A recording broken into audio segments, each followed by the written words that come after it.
नमस्कार दोस्तों, study with introvert में आपका स्वागत है। मैं इंट्रोवर्ट आज आपके सामने करंट अफेयर्स के बारे में जो 2024 के करंट अफेयर है और आरआरबी के एग्ज़ाम्स के लिए बहुत ही महत्वपूर्ण प्रश्न मैं लेकर आया हूँ। अगर आपने ये हमारे साथ वीडियो में बने रहे तो आपको बहुत ही महत्वपूर्ण जो प्रश्न आने वाले प्रश्न हैं उनके बारे में पता लग जाएगा। और ऐसे प्रश्न लाया हूँ जो आपको मतलब घुमा फिरा के नहीं, सीधे सीधे क्वेश्चन देखने को मिलेंगे। ठीक है, क्वेश्चंस ऐसे होंगे जो मोस्टली लॉजिकल क्वेश्चंस होंगे और ज़्यादातर आने की संभावना है इनके। और ऐसे ऐसे हमने टॉपिक को शेयर करा है, ऐसे ऐसे टॉपिक मैं लेकर आया हूँ जिसमें जो इसमें घुमा फिरा के बातें नहीं है, सिर्फ और सटीक आंसर है। और आपको जैसे मतलब हमने कोई क्वेश्चन बताया और इसके बारे में हमने चार तरीके से बता रहे हैं उसको घुमा फिरा के याद करने के, इसको आप एक बार वीडियो को हमने हमारे वीडियो को देख लिया आपने तो पूरा 100% आपको याद हो जाएगा। ठीक है, ये मैं वादा करता हूँ। तो वीडियो को अंत तक देखें और हमारे साथ बने रहें। वीडियो अगर अच्छा लगे तो चैनल को सब्सक्राइब करें, वीडियो को लाइक करें और अपने दोस्तों के साथ शेयर करें। वीडियो में आज जो है महत्वपूर्ण प्रश्न उत्तर हैं करंट अफेयर 2024 एग्ज़ाम्स के लिए। एएलपी का एग्ज़ाम जो कि आज से मतलब कल से स्टार्ट हो जाएगा, 25 नवंबर से स्टार्ट हो रहे हैं और 29 नवंबर के बीच में। तो एग्ज़ाम देने जाने से पहले एक बार ज़रूर देख लें, इसमें से आपको ज़रूर 2-3 क्वेश्चन 100% फंस जाएंगे, ये वादा है। और आप जब पेपर दे के आएँ और इसमें हमें रिप्लाई करें कि क्या क्या फंसा। ठीक है, तो मिलते हैं, अब बताते हैं आपको, बढ़ते हैं क्वेश्चंस की तरफ। ठीक है, क्वेश्चन है अंतर्राष्ट्रीय छात्र दिवस कब मनाया जाता है। तो अंतर्राष्ट्रीय छात्र दिवस 17 नवंबर को मनाया जाता है। ये जो है दुनिया भर में छात्रों को उनके अधिकारों और योगदान को पहचानने के लिए मनाया जाता है। ठीक है, नेक्स्ट क्वेश्चन, 43वां भारतीय अंतर्राष्ट्रीय व्यापार मेला जो कि 2024 में हुआ है। ठीक है, ये जो है 19 से 27 नवंबर तक के बीच में जो है नई दिल्ली में आयोजित किया गया है। ठीक है, और इस वर्ष का ये थीम है कि विकसित भारत। ये आपको क्वेश्चन जरूर देखने को मिलेगा करंट अफेयर में। ठीक है, और ये विकसित भारत 2047 जिसमें झारखंड जो है वो जो फोकस राज्य है, फोकस राज्य या फोकस स्टेट जो है वो झारखंड है। ठीक है, अब हम करते हैं सी विजिल 24 अभ्यास। सी विजिल 24 अभ्यास का नाम सुना होगा आपने। ये जो है भारतीय नौसेना ने तटीय रक्षा अभ्यास के चौथे संस्करण की शुरुआत की है जिसमें कई मंत्रालय और एजेंसियां शामिल हैं। ठीक है, सी विजिल 24 अभ्यास, इसके बारे में आपको क्वेश्चन देखने को मिलेगा ही मिलेगा। ठीक है, आईआईटी बॉम्बे का नया आविष्कार। आईआईटी बॉम्बे का नया आविष्कार है जिसमें जल प्रदूषकों जैसे फिनॉल और बेंजीन का पता लगाने के लिए एरोट्रैक नामक उपकरण विकसित किया है। आईआईटी बॉम्बे ने क्या किया है, एरोट्रैक। ठीक है, एरोट्रैक जो है आपको देखने को मिलेगा और ये महत्वपूर्ण क्वेश्चन है जीके का। ठीक है, नीति आयोग के बारे में, नीति आयोग के अटल इनोवेशन मिशन का 2024 का मुख्य लक्ष्य क्या है। ठीक है, अब ये कह रहे हैं मतलब ये आपको मिलेगा 10,000 से अधिक स्टार्टअप को समर्थन देना और 50,000 से अधिक नवाचारी परियोजनाओं को वित्तीय सहायता सहायता प्रदान करना है। कौन सा, अटल इनोवेशन मिशन है ना। इसका लक्ष्य जो है 2024 का है, क्या है कि अटल इनोवेशन मिशन का लक्ष्य जो है 10,000 से अधिक स्टार्टअप को समर्थन देना और 50,000 से अधिक नवाचारी परियोजनाओं को वित्तीय सहायता प्रदान करना। ठीक है, अब अंतर्राष्ट्रीय घटनाओं के बारे में एक नज़र डालते हैं। जो आपको ऐसे क्वेश्चंस मैं लेकर आऊँगा, ऐसे इस तरीके से बताऊंगा कि आपको कहीं और जाने की समस्या ही नहीं होगी। ठीक है, आपको एक तरफ से सारा मिल जाएगा इसी वीडियो में। ठीक है, छोटा सा वीडियो, ज़्यादा बड़ा भी नहीं है, तो कृपया ध्यान से सुने और देखें। ठीक है, अंतर्राष्ट्रीय घटनाएं कौन सी हैं कि G20 शिखर सम्मेलन जो रियो डी जेनेरियो ब्राज़ील में हुआ है। ठीक है, ये भी 2024 में ही हुआ। COP29 जलवायु परिवर्तन सम्मेलन भी हुआ है और वैश्विक संगठन जैसे यूएन, नाटो, एशियन की वर्तमान गतिविधियाँ। ठीक है, ये अंतर्राष्ट्रीय घटनाएं हुई हैं 2024 में। अगर आपको इनके बारे में पूछा जाता है तो पट से आप जवाब दे सकते हैं। ठीक है, राष्ट्रीय करंट अफेयर्स में क्या आता है कि भारतीय अंतर्राष्ट्रीय व्यापार मेला जो है उसका हुआ था क्या, 43वां संस्करण हुआ था। नीति आयोग का अटल इनोवेशन मिशन अभी हमने बता दिया आपको। रक्षा अभ्यास जैसे सी विजिल 2024 है ना, वायुसेना के सामरिक अध्याभ्यास, ये भी हमने बता दिया आपको। ठीक है, वैज्ञानिक तकनीकी ये जो है आईआईटी बॉम्बे द्वारा एरोटेक उपकरण का विकास किया गया है। भारत के जीसैट 20 का लॉन्च स्पेस एक्स द्वारा किया गया है, ठीक है। और बायोडिग्रेडेबल प्लास्टिक यानी मैक्स का विकास हुआ है तो वैज्ञानिक और तकनीकी में, ठीक है। और अब हम समझते हैं कि भारतीय स्वतंत्रता आंदोलन के बारे में। तो सबसे पहले भारतीय मतलब आरंभिक चरण में कौन से, जैसे हमने अभी बताते हैं कि स्वतंत्रता आंदोलन आंदोलन 1857 से शुरू हुए, फिर 1905 तक, और कौन कौन से आंदोलन का नाम एक नज़र में सारे आंदोलन आपको ख़त्म कर देंगे तुरंत। अब आरंभिक आंदोलन समझते हैं। आरंभिक चरण में क्या था कि 1857 का विद्रोह यानी प्रथम स्वतंत्रता संग्राम कौन सा था कि भारतीय सिपाहियों का ब्रिटिश शासन के खिलाफ पहला विद्रोह, बड़ा विद्रोह था, ठीक है।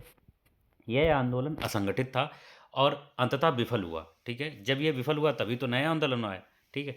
तो और इसके बाद में 1885 में कांग्रेस की स्थापना हुई। भारतीय राष्ट्रीय कांग्रेस की स्थापना से स्वतंत्रता आंदोलन संगठित हुआ। और शुरुआती समय में आंदोलन नरमपंथी नेताओं जैसे दादा भाई नौरोजी, गोपाल कृष्ण गोखले के नेतृत्व में था। किसने करा था? ये क्या करा था इन लोगों ने कि जो दादा भाई नौरोजी, गोपाल कृष्ण गोखले के नेतृत्व में भारतीय राष्ट्रीय कांग्रेस की स्थापना हुई थी, जो 1885 में हुई, ठीक है। अब उसके बाद में आता है उग्रवाद और स्वदेशी आंदोलन।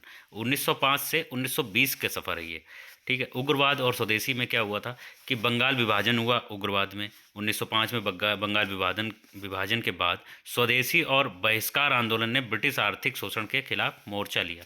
क्या करा था कि उन्होंने विदेशी जो चीज़ें थी उनका बहिष्कार हुआ था। बाल गंगाधर तिलक, लाला लाजपत राय और बिपिन चंद्र पाल, बाल लाल पाल, ऐसे उग्र राष्ट्रवादियों ने सक्रिय भूमिका निभाई थी। कब? 1905 से 1920 के बीच में। अब इनके बीच में अगर हम आपको नई नई डेट बताएं और नए नए आंदोलन बताएं तो आप कंफ्यूज हो जाएंगे, ठीक है। सिर्फ इतना याद रखना है, यही एग्ज़ाम के लिए महत्वपूर्ण है। जो टॉपिक एग्ज़ाम्स के लिए महत्वपूर्ण है, जो बात आपके एग्ज़ाम के लिए महत्वपूर्ण है, वही आपको देंगे। फर्जी आपको बातें नहीं बता रहे हैं, ठीक है। तो कृपया वीडियो को अंत तक देखें और हमारे साथ बने रहें। वीडियो अगर अच्छा लग रहा हो तो वीडियो को लाइक करें, चैनल को सब्सक्राइब करें, दोस्तों के साथ शेयर करें, ठीक है।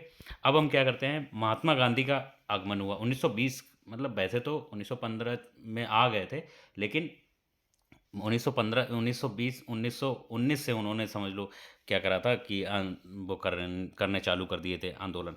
तो महात्मा गांधी का आगमन 1920 से 1947 के बीच में रखते हैं कि गांधी युग स्टार्ट हो गया। गांधी युग क्या था? असहयोग आंदोलन 1920 में किया, सविनय अवज्ञा आंदोलन 1930 में किया, और भारत छोड़ो आंदोलन 1942 में, जैसे कार्यक्रमों में जन आंदोलन का रूप ले लिया था, ठीक है। अब गांधी के नेतृत्व में आंदोलन अहिंसा और सत्याग्रह पर आधारित था, ठीक है। क्रांतिकारी गतिविधियां जैसे कौन सी कि भगत सिंह, चंद्रशेखर आज़ाद, सुभाष चंद्र बोस जैसे क्रांतिकारियों ने बलपूर्वक स्वतंत्रता पाने का प्रयास किया था, ठीक है। ये जो महात्मा गांधी थे वो अहिंसावादी थे और बाकी सब थे वो मतलब बलपूर्वक और हिंसापूर्वक जो है स्वतंत्रता लेने की कोशिश कर रहे थे। तो अब क्या है कि अंतिम चरण में क्या था 1945 से 1947 के बीच में कि द्वितीय विश्व युद्ध के बाद ब्रिटेन आर्थिक रूप से कमज़ोर हो गया था और 1947 में भारतीय स्वतंत्रता अधिनियम पारित किया गया और 15 अगस्त 1947 को भारत स्वतंत्र हो गया। बस सिर्फ इतना ही समझना है आपको। बाकी अगर आपको आंदोलन मतलब याद करने बैठेंगे तो 75 आंदोलन है, बहुत याद करने में समय लग जाएगा आपको, ठीक है। कल से एग्ज़ाम स्टार्ट है तो थोड़ा सा मोटा मोटा आप पढ़ लीजिए, इसमें से आपको 100% फंसेगा, ठीक है। तो भारतीय संविधान का निर्माण समझते हैं आप कि संविधान सभा की स्थापना जो है 1946 में हुई थी, ठीक है। संविधान बनाने के लिए संविधान सभा का गठन किया गया था। डॉक्टर भीमराव अंबेडकर को मसौदा समिति यानी वो क्या नाम था उसका, मसौदा समिति का अध्यक्ष नियुक्त किया गया था, ठीक है। मसौदा समिति तैयार करने का क्या था कि भारतीय संविधान जो है 2 साल 11 महीने 18 दिन में तैयार हुआ। संविधान में ब्रिटिश, अमेरिकी, आयरिश और अन्य संविधानों के तत्वों को शामिल किया गया था। इसे जो है 26 नवंबर 1949 को अंगीकृत किया गया और 26 जनवरी 1950 को लागू किया गया, ठीक है। अब उसकी मुख्य विशेषताएं क्या थी संविधान की कि संघात्मक संरचना, संसदीय प्रणाली, मौलिक अधिकार और कर्तव्य, ठीक है, धर्मनिरपेक्षता, समाजवाद और लोकतंत्र। संविधान के बारे में सिर्फ इतना याद रखिएगा, संघात्मक संरचना, संसदीय प्रणाली, मौलिक अधिकार और कर्तव्य, धर्मनिरपेक्षता, समाजवाद और लोकतंत्र। यही हमारी जो है प्रस्तावना में मुख्य दिया गया है। ठीक है, अब क्या है, प्रमुख व्यक्ति कौन से थे संविधान के, कि बी आर अम्बेडकर जो थे वो संविधान के निर्माता हैं। जवाहरलाल नेहरू, सरदार वल्लभ भाई पटेल, मौलाना आज़ाद जैसे नेता जिन्होंने संविधान निर्माण में बहुत ही अहम भूमिका निभाई है। ठीक है, अब महत्वपूर्ण घटनाएं हम याद रखते हैं जो एग्ज़ाम पॉइंट ऑफ व्यू से बहुत ही महत्वपूर्ण है, कि 1857 विद्रोह, 1885 में कांग्रेस की स्थापना, 1942 में भारत छोड़ो आंदोलन, और 1947 में स्वतंत्रता प्राप्ति, और 1950 में क्या हुआ, संविधान लागू हुआ था। ठीक है, अब अब हम ज्योग्राफी की तरफ बढ़ते हैं कि भारत के प्रमुख राष्ट्रीय उद्यान, जो कि एग्ज़ाम पॉइंट ऑफ व्यू से बहुत ही महत्वपूर्ण वाले, वही सिर्फ लेकर आए हैं, बाकी फर्जी आपको नहीं बताएंगे जिससे आपको कन्फ्यूजन हो। ठीक है, जिम कॉर्बेट राष्ट्रीय उद्यान जो कि उत्तराखंड में है, इसकी स्थापना जो है 1936 में हुई और भारत का पहला राष्ट्रीय उद्यान है। ठीक है, इसकी विशेषता है बंगाल टाइगर और हाथियों के लिए प्रसिद्ध है। प्राकृतिक क्षेत्र इसका है हिमालय की तलहटी में स्थित है ये। ठीक है, उत्तराखंड में है तो हिमालय की तलहटी में स्थित है ये। कौन सा, जिम कॉर्बेट राष्ट्रीय उद्यान। अब काजीरंगा राष्ट्रीय उद्यान जो कि असम में स्थित है, इसकी विशेषता है एक सींग वाले गैंडे का निवास। यहाँ पे काजीरंगा में एक सींग वाला गैंडा जो है मिलेगा, और यूनेस्को की विश्व धरोहर स्थल है ये। कौन सा, काजीरंगा राष्ट्रीय उद्यान। कान्हा राष्ट्रीय उद्यान मध्य प्रदेश में स्थित है, इसकी विशेषता है बारहसिंगा और टाइगर रिजर्व। ठीक है, यहाँ रूडयार्ड कपलिंग के जंगल बुक की प्रेरणा मिली है यहाँ से। ठीक है, जंगल बुक जो बुक है उसकी जो है यहीं से लिया गया है इसको। कहाँ से, कान्हा राष्ट्रीय उद्यान जो कि मध्य प्रदेश में है। ठीक है, अब सुंदरबन राष्ट्रीय उद्यान जो पश्चिम बंगाल में स्थित है, इसकी विशेषता है विश्व की सबसे बड़ी मैंग्रोव वन प्रणाली यहीं पे है। ठीक है, रॉयल बंगाल टाइगर के लिए ये प्रसिद्ध है सुंदरबन राष्ट्रीय उद्यान। तो ऐसे क्वेश्चन आपको मिलेंगे। ठीक है, और आपको सिर्फ वन लाइनर क्वेश्चन है, आराम से याद भी हो जाएंगे, और ज़्यादा इसमें कुछ वैसा भी नहीं है कि हम आपको 50 तरीके के वो बता रहे हो, उद्यान बता रहे हो जिसे याद करने में मतलब थोड़ा दिक्कत हो। इसको सिर्फ पढ़ के चले जाना आपको। ठीक है, अब रणथंभौर जो कि राजस्थान में उपस्थित है, रणथंभौर राष्ट्रीय उद्यान। ठीक है, इसकी विशेषता है किले और टाइगर सफारी के लिए लोकप्रिय है। यहाँ पर राजस्थान के किले और टाइगर सफारी के लिए ये लोकप्रिय है। ठीक है, अब गिर राष्ट्रीय उद्यान जो कि गुजरात में है, इसकी विशेषता है एशियाई शेर का एकमात्र प्राकृतिक आवास है ये। यहाँ पे एशियाई शेर मिलता है। गिर राष्ट्रीय उद्यान जो कि गुजरात में है। ठीक है, पेरियार राष्ट्रीय उद्यान जो केरल में है। ठीक है, विशेषता इसकी है कि हाथी और जलाशयों के लिए प्रसिद्ध है। इसमें जो है पेरियार जो राष्ट्रीय उद्यान है, इसमें हाथी पाए जाते हैं, और इसमें जलाशय भी जो प्राकृतिक रूप से हैं वो उपलब्ध हैं इसमें। ठीक है, पश्चिमी घाट में स्थित है ये। ठीक है, घिरसप्पा राष्ट्रीय उद्यान है ना, जो कर्नाटक में स्थित है, इसकी विशेषता है स्लॉथ बियर है ना, जो हमेशा सोते रहते हैं वो वाले स्लॉथ बियर, और विभिन्न पक्षियों का घर है यहाँ पे। ठीक है, इसीलिए फेमस है। अब भारत के जलवायु क्षेत्रों की बात करते हैं, जो हम मतलब 50 तरीके की बताते हैं कि ये जलवायु यहाँ पे पाई जाती है, ऐसे यहाँ पे वो वन मिलेंगे, ऐसे पौधे मिलेंगे, ऐसे सब सिंपल भाषा में आपको समझाते हैं हम। ठीक है, जलवायु जो है, भारत की जलवायु जो 6 भागों में है। ठीक है, नंबर 1 समझते हैं कि उष्णकटिबंधीय नम जलवायु। इसका स्थान ये कहाँ पे होती है, स्थान है इसका पश्चिमी घाट, अंडमान निकोबार द्वीप समूह। ठीक है, इसमें केवल दो ही है, केवल क्या, कि पश्चिमी घाट और अंडमान निकोबार द्वीप समूह। इसकी विशेषता है यहाँ भारी वर्षा होती है और हरे भरे जंगल पाए जाते हैं। ठीक है, उष्णकटिबंधीय नम जलवायु में। दूसरी की जलवायु है उष्णकटिबंधीय शुष्क जलवायु, ये पाई जाती है कहाँ पे, राजस्थान और गुजरात में। इसकी विशेषता है रेगिस्तान और कम वर्षा। जहाँ पे रेगिस्तान और कम वर्षा होगी वहाँ पे क्या होगा, उष्णकटिबंधीय गठबंधीय क्या होगी, शुष्क जलवायु होगी। ठीक है, उष्णकटिबंधीय मानसूनी जलवायु। अब मानसूनी जलवायु के बारे में समझते हैं। इसका स्थान है कहाँ, गंगा का मैदानी क्षेत्र और मध्य भारत। ठीक है, गंगा का मैदानी क्षेत्र और मध्य भारत। तो जहाँ से गंगा निकलती है वहाँ से मतलब जितना इसका एरिया है गंगा का, कि अलकनंदा से निकलते हुए पश्चिम बंगाल में गिरती जाके ये मैदानी क्षेत्र जिसका है, वहाँ पे कौन सी होती है, उष्णकटिबंधीय मानसूनी जलवायु है। ठीक है, इसकी विशेषता है कि गर्मी और मानसूनी वर्षा। ठीक है, अब उप हिमालयी जलवायु, ये नंबर 4 है। ठीक है, स्थान इसका है कि हिमालय वर्षा, हिमालय क्षेत्र जो होता है वहाँ वो उसे कहते हैं उप हिमालयी जलवायु। जहाँ पे हिमालय है वहाँ पे उप हिमालयी जलवायु है। और इसकी विशेषता है कि ठंडा तापमान और बर्फबारी। मतलब हिमालय में हिमाचल प्रदेश जैसे हो गया, कश्मीर हो गई, यहाँ पे जो है क्या हो गया कि बर्फबारी भी होती है ना, और यहाँ पे तापमान ठंडा रहता है। शीतोष्ण जलवायु, शीतोष्ण जलवायु का स्थान है हिमाचल प्रदेश और उत्तराखंड। यहाँ इसकी विशेषता है कि मध्यम ठंड और गर्मी। मध्यम ठंड यहाँ पे रहती है, ठंड तो मतलब ऑलवेज रहती है, लेकिन थोड़ी सी गर्मी भी होती है, जैसे उत्तराखंड वाला क्षेत्र और हिमाचल प्रदेश। ठीक है। अब उष्णकटिबंधीय तटीय जलवायु। उष्णकटिबंधीय तटीय जलवायु में क्या होता है कि ये स्थान कौन से हैं? गोवा, मुंबई, चेन्नई। यहाँ क्या है कि एक ही जैसा मौसम रहता है, गर्म और आर्द्र वातावरण। कि ऐसा हमें से लगेगा चिपचिपा वाला, कि ऐसा लगेगा कि मतलब शाम को सर्दी हो जाएगी और दिन में गर्मी रहती है। ठीक है। अब इसको संक्षेप में क्या है कि भारत में राष्ट्रीय उद्यान और जलवायु क्षेत्र जो होते हैं वो देश की विविध पारिस्थितिकी यानी इकोसिस्टम और भूगोल को प्रदर्शित करते हैं। ये न केवल वन्य जीवों को संरक्षण प्रदान करते हैं बल्कि पर्यटन, जैव विविधता और जलवायु अध्ययन में भी महत्वपूर्ण भूमिका निभाते हैं। ठीक है। इसके बारे में आपको कोई भी क्वेश्चन मिलेगा तो इन्हीं से रिलेटेड मिलेगा। ठीक है। इतने में हमने ज्योग्राफी और ये जो संविधान हो गया, ठीक है, इतिहास हो गया, ये सब मतलब आपको शॉर्ट फॉर्म में समझा दिया। ज़्यादा बड़ा वीडियो भी नहीं है और इतने में ही हम आपको पूरा एकदम से बता देंगे। अब अब क्या करते हैं, इसमें 2024 में विज्ञान और तकनीकी क्षेत्र में कुछ उल्लेखनीय उपलब्धियां हुई हैं जो भविष्य की दिशा को नया रूप दे रही हैं, है ना। इसके बारे में समझते हैं कौन सी है। सबसे पहले आर्टिफिशियल इंटेलिजेंस और प्रोटीन डिजाइन, मतलब एआई के बारे में जो आर्टिफिशियल के बारे में ये क्वेश्चन जरूर आपको देखने को मिले। रेलवे का पेपर है, ठीक है, और इसमें रेलवे टेक्नीशियन में जरूरी आपको ये क्वेश्चंस मिलेंगे। ठीक है। डीप लर्निंग का जो आर्टिफिशियल इंटेलिजेंस और प्रोटीन डिजाइनिंग है उसके बारे में समझते हैं कि डीप लर्निंग तकनीक का उपयोग करते हुए कस्टम प्रोटीन डिजाइन करने में वैज्ञानिक बड़ी प्रगति कर रहे हैं।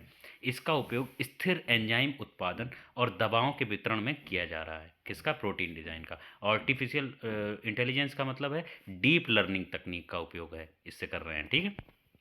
अब मस्तिष्क कंप्यूटर इंटरफेस यानी ब्रेन कंप्यूटर इंटरफेस के बारे में समझते हैं कि स्टैनफोर्ड यूनिवर्सिटी ने ब्रेन कंप्यूटर इंटरफेस विकसित किया है जो मोटर न्यूरॉन रोग से पीड़ित लोगों को संचार और अन्य कौशल वापस करने में मदद कर रहा है। यह न्यूरोलॉजिकल क्षति के इलाज में एक बड़ी सफलता है। ठीक है। बीसीआई के बारे में समझिए, मतलब कोई क्वेश्चन आता है तो आप फटाक से जवाब दे सकते हैं। जीनोमिक्स और ट्रांसप्लांट्स। तो जीनोमिक तकनीकों के माध्यम से आनुवंशिक रूप से इंजीनियर अंगों को सफलतापूर्वक प्रत्यारोपित किया गया है। यह अंग प्रत्यारोपण की प्रतीक्षा कर रहे लाखों लोगों के लिए एक नई उम्मीद लेकर आया है। ठीक है। जीनोमिक्स। और नासा की उपलब्धियां क्या हैं कि नासा ने एडवांस कंपोजिट सोलर सिस्टम और यूरोपा क्लियर मिशन जैसी तकनीक विकसित किए हैं जो सौर ऊर्जा और गहरे अंतरिक्ष से संचार में सुधार कर रहे हैं। इन तकनीकों को 2024 के टाइम के शीर्ष आविष्कारों में शामिल किया गया है। ये चीज़ ध्यान रखना है। ठीक है। ये क्वेश्चन आएंगे 2024 में, ये टाइम शीर्ष आविष्कारों में इनको शामिल किया गया है। ठीक है। अब नैनो मटेरियल और 3D प्रिंटिंग, ये भी इसके बारे में भी क्वेश्चन आ सकता है कि वैज्ञानिक नैनोमीटर पर हल्के और मजबूत सामग्री विकसित कर रहे हैं जो ऊर्जा भंडारण और उत्प्रेरण जैसे कैटलिसिस में उपयोगी हैं। लेजर आधारित तकनीकों से इनकी निर्माण प्रक्रिया को सरल किया गया है। ठीक है। अब डीप फेक पहचान तकनीकी। डीप फेक पहचान तकनीकी से आजकल जो है ज़्यादातर फेक वीडियोस बनाए जा रहे हैं, किसी की शक्ल और किसी का वीडियो है, तो ऐसे इसकी पहचान करने के लिए डीप फेक पहचान तकनीक का इस्तेमाल हो रहा है आजकल। ठीक है। कि नकली मीडिया सामग्री की पहचान करने के लिए नई तकनीकों को विकसित किया गया है, जैसे कि AI जनरेटेड कंटेंट में छिपे संकेतों का उपयोग। यह तकनीक विशेष रूप से चुनाव और संवेदनशील समयों में महत्वपूर्ण है। ठीक है। ये उपलब्धियां विज्ञान और तकनीकी क्षेत्र में हमारे ज्ञान और क्षमताओं को आगे बढ़ा रही हैं। इनसे जुड़े नए शोध और प्रगति मानवता को नई ऊंचाइयों पर ले जाने में मदद करेंगे। ठीक है। और वीडियो में आज के लिए बस इतना ही। मिलते हैं एक नए वीडियो के साथ, और तब तक के लिए धन्यवाद आपका। और वीडियो अगर अच्छा लगा हो तो चैनल को सब्सक्राइब करें, वीडियो को लाइक करें और अपने दोस्तों के साथ शेयर करें। तो अगर आपका पेपर है तो उसके लिए, पेपर के लिए मतलब ALP एग्ज़ाम्स के लिए अग्रिम शुभकामनाएं आपको, best of luck, thank you.